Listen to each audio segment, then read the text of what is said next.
This video is going to go through some rational applications, and if you were in the mod, you saw our presentation. These are just the problems from the presentation. I also made a link to it in the description to this video if you didn't make a copy earlier. So rational applications are going to follow four main types. So the first main type is going to be a D equals RT. So we're going to be using iterations of that formula in order to find things out. The one that we're going to use the most probably is the fact that time equals distance over rate. We're going to look at a few different ways that we can use this equation to find out information about situations. Another type that we're going to do are work problems. Work problems have the goal of getting one job done. I'm going to go through one method of how to solve these because it's the method that I like to use the most. There are lots of other ways to do these too, so if you're looking up resources online, you might see some other options, but again, I'm going to keep using the same one. The formula that I use is together time over individual time plus together time over individual time equals one job done. Now, one thing that you'll want to keep in mind is that if people are working against each other towards the one job done, that right there will be a minus sign, and you'll see an example of both of those. Another type of problem that we're going to look at is averages. So averages, if you remember, what you do is you have the total sum, the total possible, and then you divide it by, and then that, you take what you earn, divided by that total sum, and that's going to equal your average. It makes more sense when you're looking at some specific problems what averages we're actually finding out. The last type of problem we're going to look at are circuits. We're going to look at parallel circuits, where the formula 1 over RT equals 1 over R1 plus 1 over R2 plus 1 over R3, and so on and so forth, depending on how many resistors are in the circuit. So these are the four main types. Like I said, this is exactly in the presentation as well, but I wanted to show my work and talk through my work for those of you wanting to review the problems. Alright, so this is our first problem. It's the example number 1, distance equals rate times time. So I know the speed of a freight train is 16 miles per hour slower than the speed of a passenger train. The freight train travels 420 miles in the same time it takes the passenger train to travel 500 miles. Our goal is to find the speed of each train. So what we want to do is think about that D equals RT equation. And T equals distance over rate. So we know that the times of the two trains are the same. So if I were going to set up an equation, I would say, okay, the time of the freight train equals the time of the passenger train. Well, I know that the time of the freight train is represented by the freight train's distance divided by the freight train's rate. And I know that the time of the passenger train is represented by the passenger train's distance divided by the passenger train's rate. My goal is to find the speed of each train, and since this problem relates the freight train to the passenger train, I'm going to say x equals the passenger train time, or the passenger train rate. So if the freight train is 16 miles per hour slower, it would be the passenger train minus 16, and that's going to equal our freight train. Now let's use that to set up our equation. The time for the freight train is going to be the distance of the freight train, which is 420, divided by the rate of the freight train, which is x minus 16. And for the passenger train, I'm going to use the distance of the passenger train, which is 500 miles, divided by the rate of the passenger train, which is x. Now we have a nice little rational equation that we can solve using the same techniques we talked about when we were just solving rational equations. I'm going to multiply through by the least common denominator. In this case, the least common denominator has an x, and it has an x minus 16. So we multiply through by this. The first fraction over here is going to, the x minus 16s will cancel. We're going to be left with 420x. The second side, the x's are going to cancel, and you're going to be left with 500 times x minus 16. Now it's just a matter of solving. I have 420x equals, distribute the 500, 500x minus 8,000. Now I'm going to go ahead and solve. So I'm going to subtract my 500x from both sides. I'm going to be left with negative 80x equals negative 8,000. Divide both sides by negative 80, and we're going to end up with x equals 100. So here's what this means for us. We said that the passenger train's speed was x. So the passenger train is 100 miles per hour. Now the freight train was x minus 16. So the freight train's speed is going to be 100 minus 16, which is 84 miles per hour. And we're done. So a motorboat heads upstream a distance of 24 miles on the Guadalupe River, whose current is running at 3 miles per hour. So we have a distance of 24 and a current that's 3 miles per hour. The trip up and back takes 6 hours. Probably important. Assuming the motorboat maintained a constant speed relative to the speed of the water, find the speed of the boat. Well, that lets me know what my x is going to be. X is the boat speed.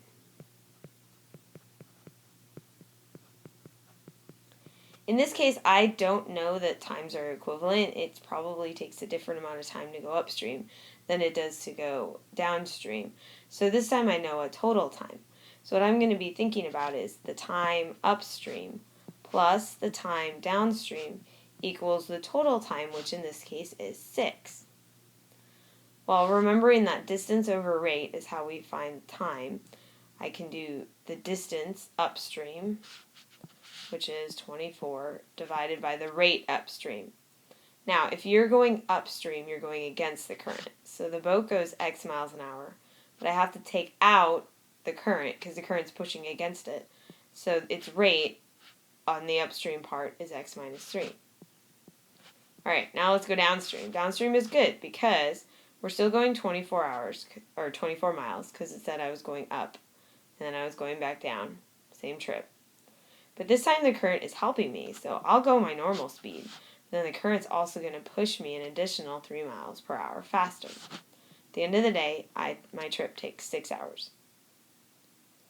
So now we can go ahead and solve. We're going to multiply through by the least common denominator. In this case, it's x minus 3 times x plus 3. So in the first fraction, the x minus 3's will cancel, and we'll be left with 24 times x plus 3. Then in the second fraction, the x plus 3's will cancel, and we'll be left with 24 times x minus 3. And in the third part, nothing cancels, so I'm left with 6 times x minus 3 times x plus 3. So now we have to do a little bit of work. We're going to have to distribute. We're going to have to distribute a lot here. So we get 24x plus 72 plus 24x minus 72 equals 6 times x squared minus 9. We have a little bit more work to do. We're going to combine some like terms. And I'm going to distribute that 6. So I'm going to be with, let's see, just 48x on this side equals 6x squared minus 54. Now I need to have equals 0 for my equation because I see that it is quadratic. It has an x squared in it. So I'm going to move the 48 over to the other side. We're going to end up with 0 equals 6x squared minus 48x minus 54. Now I need to solve. I'm going to solve by factoring, and the first thing I'm going to notice is that all of these have a factor of 6.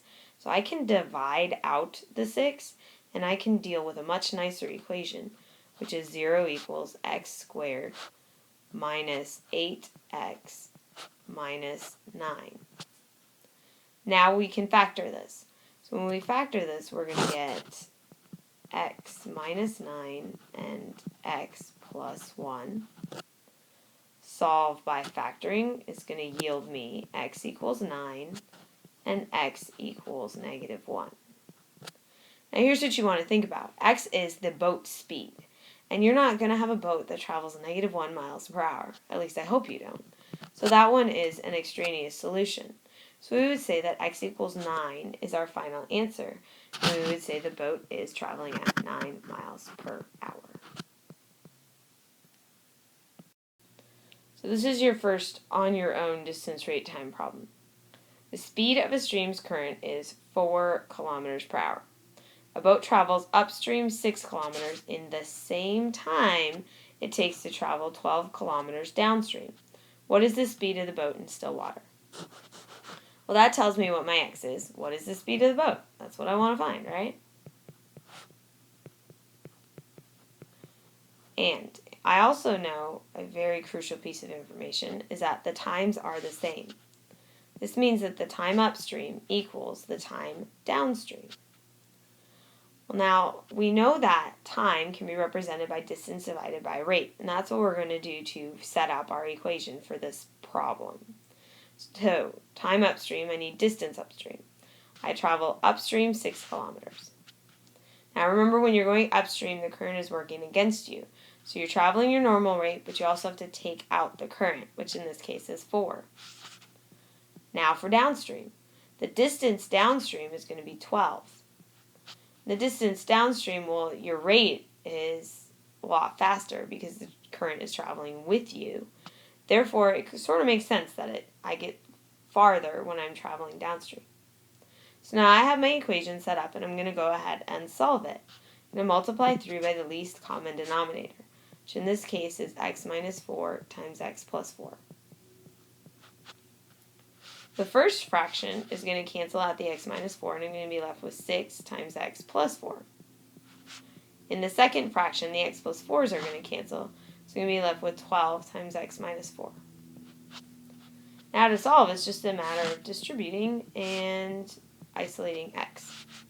So I get 6x plus 24 equals 12x minus 48. So now we just need to get everything on the same side. Use our basic solving. I'm going to subtract 12x from both sides. So then we end up with negative 6x plus 24 equals negative 48. Then I'm going to move that 24 over, minus 24 minus 24. And I am going to be left with negative 6x equals negative 72. Divide both sides by negative 6, and that should give us our rate. So negative 72 over negative 6, and I get a final answer of x equals 12. So what that means for us is that the boat's speed is 12 kilometers per hour.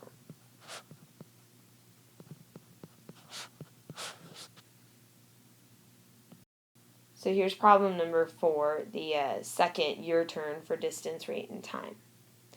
So for the first 80 miles of her road trip, Katie travels 10 miles an hour slower than she did for the remaining 50 miles. The total time for the trip was 3 hours. Find the speed of Katie's car on both parts of the trip. Alright, let's figure out what we need to use as our x first. I obviously don't know the speed, so I'm going to have a speed of x. That's definitely going to represent the speed. But now I have a choice as to how I want to set this up. I know that it's 10 miles an hour slower on the first part than it is on the second. So to me, the easiest way to say is x is the second part, and x minus 10 is the first part. You can do this problem another way by letting x equal the first part and x plus 10 equal the second part. It really doesn't matter. You're going to get the same answer. Alright, so how are we going to put this into an equation? Well, I know that the time on the first part of the trip plus the time on the second part of the trip equals the total trip time, which is 3 hours. Well, I know that Katie travels a distance of 80 miles on the first part, and her rate on the first, according to how I set it up, is x minus 10. I also know that Katie travels 50 miles on the second part of her trip. And on the second part, the way I set it up, her rate is x. At the end of the day, she travels for 3 hours. All right, let's solve. So to solve, we need to multiply through by the least common denominator. In this case, it's going to be x times x minus 10. The first fraction, the x minus 10s cancel out. I'm left with 80 times x. Plus the second one, the x's cancel out. 50 times x minus 10 equals, nothing canceling out, 3 times x minus 10. Now we can go ahead and distribute and eventually solve for x. So we're going to have 80x plus 50x minus 500 equals 3x squared minus 30x. Well, I need to combine some like terms first. So get 130x minus 500 equals 3x squared minus 30x. So now I need to get it equal to 0 because I see that it's quadratic. So I'm going to move the 130 and 500 over to the other side. We're going to have 0 equals 3x squared minus 160x plus 500. Unlike that other problem we did, this one doesn't have a GCF. I can still factor it though, and we have a few different techniques for how to factor. You would factor this using factor by grouping, or for those of you guys who like to guess and check, I know I need to multiply to be 500, and when I put those numbers in with the 3, I need a negative 160. So my two numbers are going to be negative, and 50 and 10 are what I'm going to try. I know that 3 times 50 is 150, and 10 times 1 is 10, and that'll give me my 160. So if I put the 50 there and the 10 there, I'm good to go. Now let's solve our two factors to get our answers. When I solve the first factor, I'm going to get x equals 10 thirds. And when I solve the second factor, I'm going to get x equals 50. Now, 10 thirds. Remember that the first leg of the trip is x minus 10. Well, 10 thirds minus 10 is going to be negative. So that answer would not work. That means I'm left with just 50. So to answer the problem, we would say, okay, Katie traveled 50 miles per hour on the second leg. And since the first leg is 10 less than that, she traveled 40 miles per hour on the first part of her trip. So here's our first work problem. It was example number 5 in the presentation. So we need to remember a new equation in this case. It says it takes Austin 8 hours longer than it takes Elliott to complete a scale model of his tiny house. When the teammates work together, they can complete the model in 3 hours. How long would it take Elliott to do it by himself? So that's what I'm trying to find. I'm going to let x equal Elliott's time.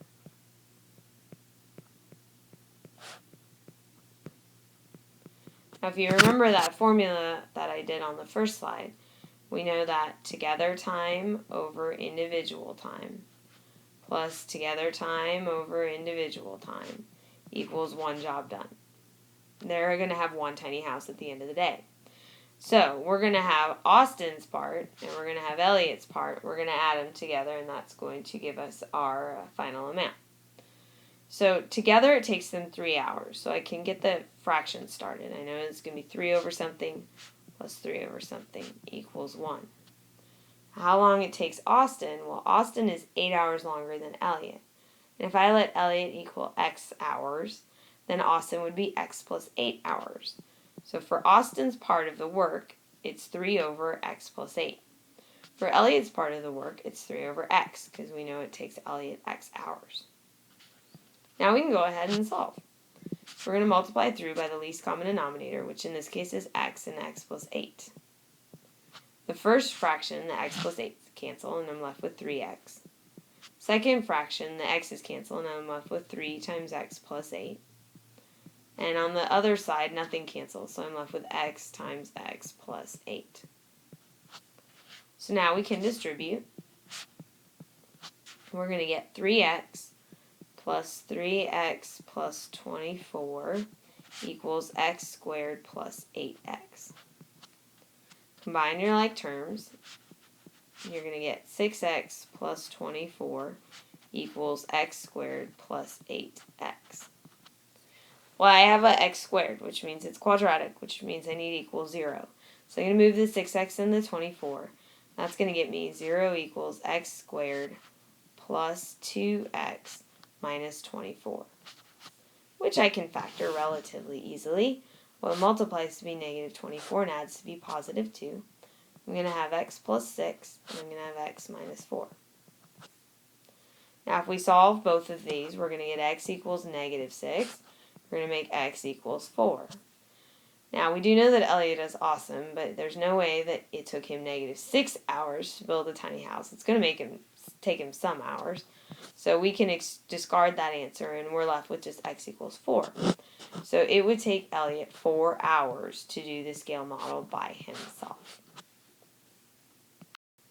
This problem only asks for Elliott, but we could actually also say how long it takes Austin. It takes Austin 8 hours longer than Elliott, and so that would mean Austin would take 12 hours. Again, that wasn't asked for in this problem, but it might be at some point, so it's good for you to have the practice doing that. So Mr. Fawcett likes to mess things up. This is work example number 6. He likes to mess things up, and Ms. Hirsch likes to keep things neat. Takes Mr. Fawcett 3 times as long to mess up the lab as it takes Ms. Hirsch to clean it up. If after working for 2.5 hours the lab is clean, how long does it take each person to do the task themselves? So 2.5 hours, they're both working. Well, we can go ahead and let's define our x first. Takes Mr. Fawcett 3 times as long.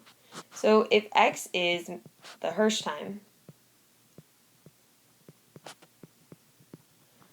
Mr. Fawcett's time would be triple that. It takes him 3 times as long. So if it took me 1 hour, then it would be 3 times 1 to get him his hours.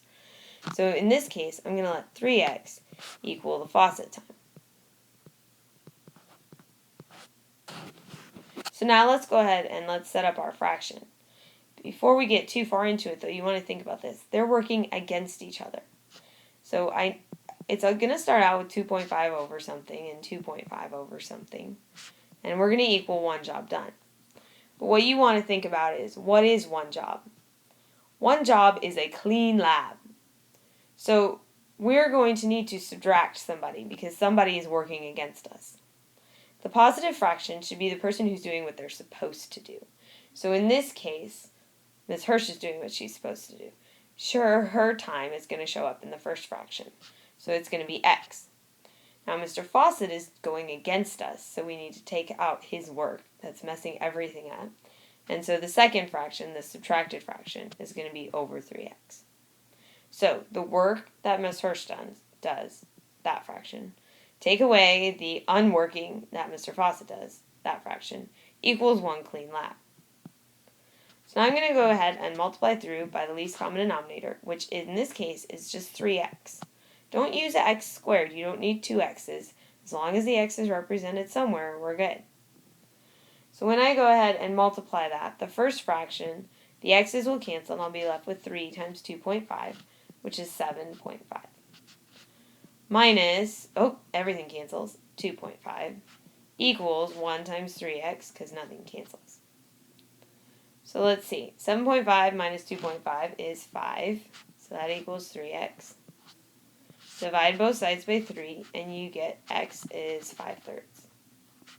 So since that's the Hirsch time, and we know that it took Ms. Hirsch, it's very weird to talk about myself in the third person, 5/3 of an hour, or you could say 1 hour and 40 minutes.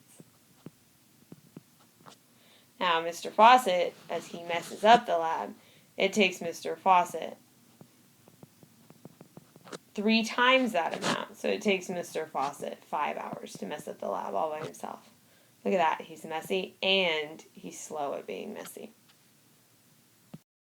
Miles can paint a room in 6 hours, while Adam can paint the same room in only 4 hours, because smaller people are better. How long would it take the guys to paint the room if they worked together? Alright, well, what we're trying to find in this case is how long it takes them together. So our x is going to be the together time. Since these guys are working together, they're far better than Miss Hirsch and Mr. Fawcett, then we are going to add their fractions. We're going to have the together time over the individual time plus the together time over the individual time equals 1 painted room. So let's start with Miles. Miles can paint the room in 6 hours. So his together time, x, divided by Miles' individual time, 6. Then we're going to add in the work that Adam does, and his together time is x, and his individual time is 4. So that's our fraction. Well, this isn't too bad. We don't have any x's in the denominators. So let's go ahead and multiply through by the least common denominator. Now, yeah, you could multiply through by 24 if you really wanted to, but the least common denominator, the number that both 6 and 4 go into, is 12. So I'm going to multiply through by 12. So what happens is that in the first fraction, it would simplify 12 over 6, and I'd be left with 2. So I would have 2x. In the second fraction, it would simplify 12 over 4, which is 3. So I would have 3x equals 1 times 12, which is 12. So I would say 5x's equals 12. Divide both sides by 5. And we get x equals 12 fifths. So together, the guys can do it in 12 fifths hours. Or, if you want to think about it, 2 hours and 24 minutes. Wow, those guys are super awesome. This is the work your turn number 8. A water tank can be filled using pipe A, B, or both. It takes pipe A 18 hours to fill the tank when working alone. When both pipes are working, it only takes 7 hours. How long does it take pipe B alone? Alright, so that's our x value. We know that x is going to be pipe B's time. Since these are both filling, we're going to have a normal problem. We can do addition. So let's see. Let's start with pipe A. Pipe A's together time is 7 over pipe A's individual time, which is 18. We're going to add in pipe B's work. Pipe B is 7 over, we don't know. So that's our x, equals 1 filled tank.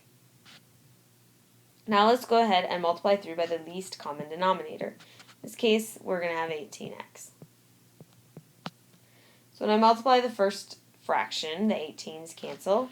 I am left with just 7x. Multiply the second one, and the x's cancel, and I'm left with 7 times 18, which is 126. And the last one is just 18x. So to solve this, I'm going to want to move my x's. So I minus 7x minus 7x. I'm going to have 126 equals 11x. Divide both sides by 11. We'll get x is 11.45. So pipe B, all by his lonesome, takes 11.45 hours. I didn't really want to find an 11th of an hour, so I'm going to leave it in decimal form. This is our first average examples. It's example number 9. The Science Club wants to buy t-shirts. They found a place that sells t-shirts for $100 base fee, plus $3.50 for each shirt made. They need the cost of each t-shirt to be $9 or less, so how many people do they need to buy shirts? Well, you want to take your total cost, you want to divide that by the amount of shirts you have, and that's going to give you your cost per shirt, sort of like a rate. So let's think about the cost for a shirt. We know that it is $3.50 that they charge for every shirt. They're also going to charge you $100 just to use their machines.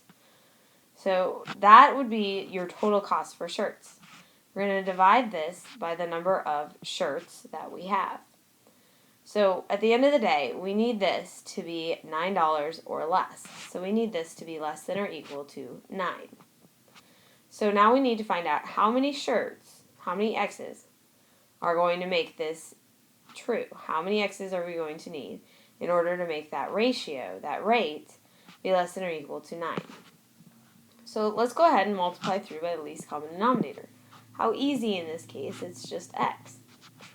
So that'll cancel and we'll have 350x plus 100 is less than or equal to 9x. Now we just need to solve. For this one, the easiest thing to do is move the x's over to the right-hand side. So I am going to subtract 350x from both sides. We will have 100 is less than or equal to 5.5x. Divide both sides by 5.5. And we will have x left on this side, and then we will have 100 divided by 5.5, which is about 18.18. So at the end of the day, we know that x needs to be greater than or equal to 18.18. So if we sold 18 t-shirts, they would not be $9 or less. However, we would sell one more, so if we sold 19, that would work out. We have to round in this case because you're not going to sell part of a shirt to somebody. So we would say 19 shirts is what the science club needs to have or needs to make in order for the cost to be $9 or less. So hopefully the science club has at least 19 people willing to buy their lovely t-shirts. This is the next average example, example 10. Evan wants to get his free throw average to above 80%. So he wants over 80%. Makes sense. He wants a good percentage. After 21 attempts, he has so far managed to make 15 shots. How many more does he need to make to get his average above 80? So our x in this case is the number of shots. But it's not just the number of shots, it's the number of shots made. So let's think about what we know already. We know that he has made 15 of 21 attempts. Now, if he makes x more, he'll have made 15 plus x. Now, if he makes x shots, he's also taken x shots. So the total number of shots made would be 21 plus x. And we want this average to be greater than 80%. Now, this is where you're going to get messed up. 80% is not 80. It's 0.80. So we want Evan's averages to be greater than or equal to 80%. And there's our rational equation, or in this case, inequality. So we can go ahead and multiply through by the least common denominator, which is 21 plus x. If you like to write it the other way, that's fine, x plus 21. When we do that, we're going to end up with 15 plus x is greater than or equal to 0.80 times 21 plus x. So we can do some distribution. We're going to get 15 plus x is greater than or equal to 0.80x plus 21 times 0.80 is 16.8.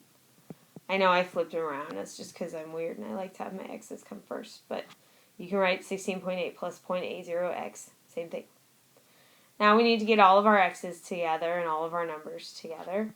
So I'm going to start out by subtracting 0.80x from both sides. Remember that's 1x. So 1x minus 0.80x is what our next step is going to be. So we get 15 plus 0.20x greater than or equal to 16.8. Now we can subtract 15 from both sides. We will get 0.20x is greater than or equal to 1.8. Divide both sides by 0.20. And we will get Evan's final answer, which is x is greater than or equal to 9. So if Evan makes exactly 9 of his next shots, then he's going to have 80%.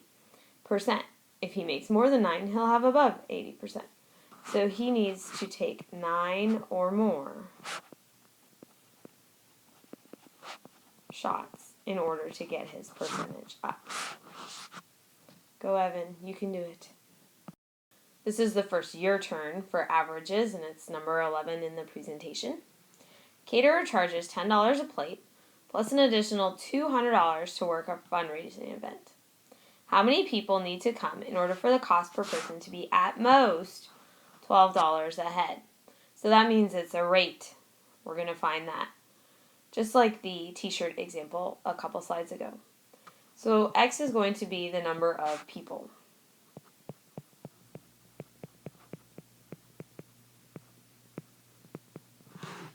Well, let's figure out our total cost first. It's going to be $10 for every plate or every person. And it's going to be $200 just because the caterers are going to come and they're going to have people and they're going to have their machines and things that they're using to make the food. If we divide this by the number of people who come, X, then that will give us our cost per head or cost per person. Cost per head is sort of a term they use in catering business. Now we want our cost to be at most $12. So this cost needs to be less than or equal to $12. This is something that people actually do with fundraising events because they need to keep their costs low. So they pick a number, we can spend this much, and this is how many people need to come. And you can solve this lovely little rational equation. See, it's actually applicable. So let's go ahead and let's multiply through by the least common denominator, which is X. So that's going to get us 10X plus 200 is less than or equal to 12X. Can go ahead and get our X's together. Again, the right-hand side is probably the best place to put them. We'll have 200 is less than or equal to 2X. Divide both sides by 2. And we are going to end up with 100 is less than or equal to X, or X is greater than or equal to 100. So these fundraising folks need to make sure that they have at least 100 people come. Otherwise, they are going to run out of money, and that would be just sad, because usually when you're fundraising, you want to earn money. This is number 12, the second year turn for averages. So Josh, he scored a 15 out of 20 points on a quiz. Man, Josh. And he has another quiz, though, that he can take, and that has a total of 25 points. So we need to figure out how many points Josh needs to get on that quiz in order to give his average back to 85. So in this case, we know that X is the number of points on the second quiz.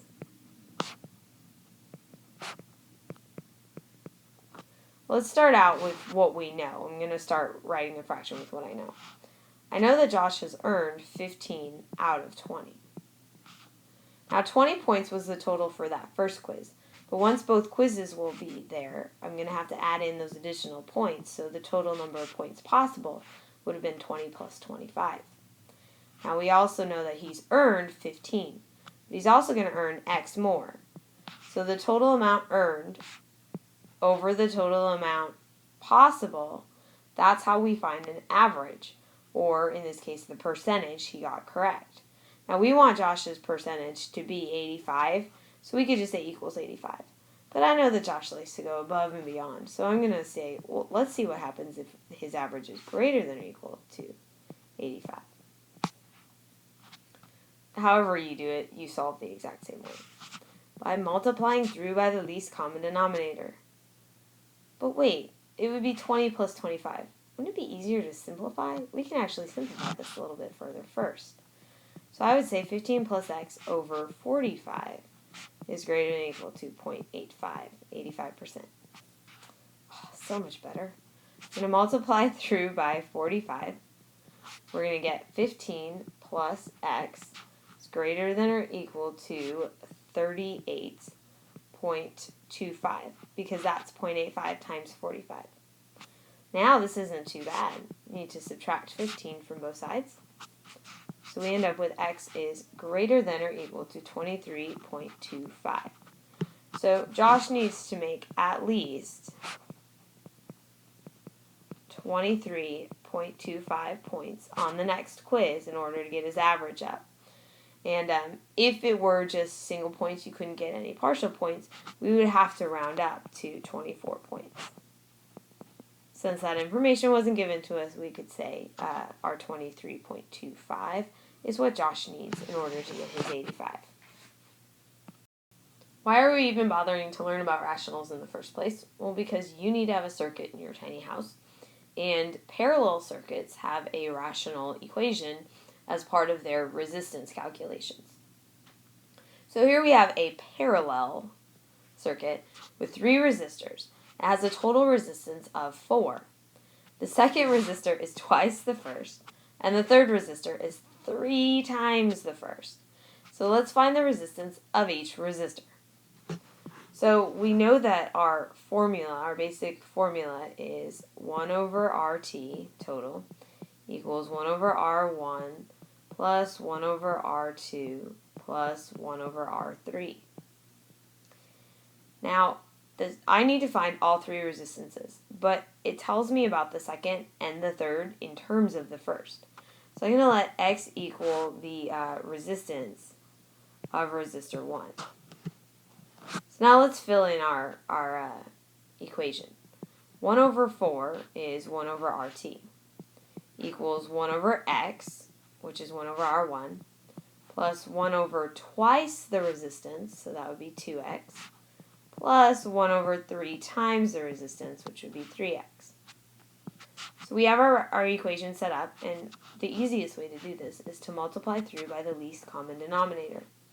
The least common denominator, you don't have to do 4 times 2 times 3 with a whole bunch of x's. Think about this. 4 and 2 and 3. The smallest number that all of those go into is 12. And according to my other denominators, they need to have at least an x in there. So 12x is my least common denominator. So now let's go ahead and multiply through by it. When you multiply 12x by 1 over 4, you're going to get 12x over 4, which simplifies to be just 3x. Next one, the x's will cancel, and I'm left with 1 times 12, which is 12, plus 12x over 2x, which is 6, plus 12x over 3x, which is 4. Oh my gosh, this is pretty easy now. I just go, okay, well, I need 3x equals 12 plus 6 plus 4, which is 22. Now we just need to divide both sides by 3, and that is going to get us our resistance for resistor 1. So the resistance of resistor 1 is 22 over 3. So R1 is 22 over 3 ohms. I guess if you want to do that in decimal form, we would say, what, 7.33 ohms? Then we need to multiply that number by 2 to get resistor 2. So resistor 2 is going to be 44 over 3 ohms. And again, you can decimalize it if you want to do that. That's going to get you, what, 14.67? Then we have resistor 3, which is 3 times resistor 1. So you have to do 22 over 3 times 3, which is 22 ohms. So those would be our 3 resistances in that parallel circuit. And if the total resistance is 4, remember the total resistance is smaller than the smallest one and all the rest of them. So in this case, that's a good thing, that 4 is smaller than the smallest one, which is 7.33. This is the last example in the presentation. It's number 14, and it's the your turn for circuits. A combined circuit has a total resistance of 3 ohms. The circuit is modeled by the diagram below. Find the resistance of R3. So I'm trying to find this guy right here. Well, I see that R3 is in parallel with this series of R1 and R2. So this equation is going to look a little bit weird. If I have a parallel circuit, it's going to be 1 over RT equals 1 over R3, and then what is it in parallel with? Well, it's in parallel with a series. And so that would be 1 over R1 plus R2. So 1 over RT is going to be 1 over 3.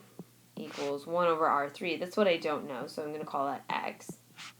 Plus 1 over R1 plus 1 over R, or 1 over R1 plus R2, which in this case is 1 over 12. Well, now we have our equation set up. We can multiply through by the least common denominator, which in this case is going to be 12x.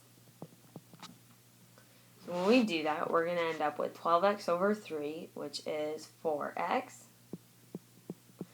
equals 12x over x, which is 12, plus 12x over 12, which is just x. Well, let's get our x's together. So I'm going to subtract x from both sides. We'll get 3x equals 12. Divide both sides by 3. And we will have x equals 4. This means that the resistance of R3, the one we didn't know, is 4 ohms.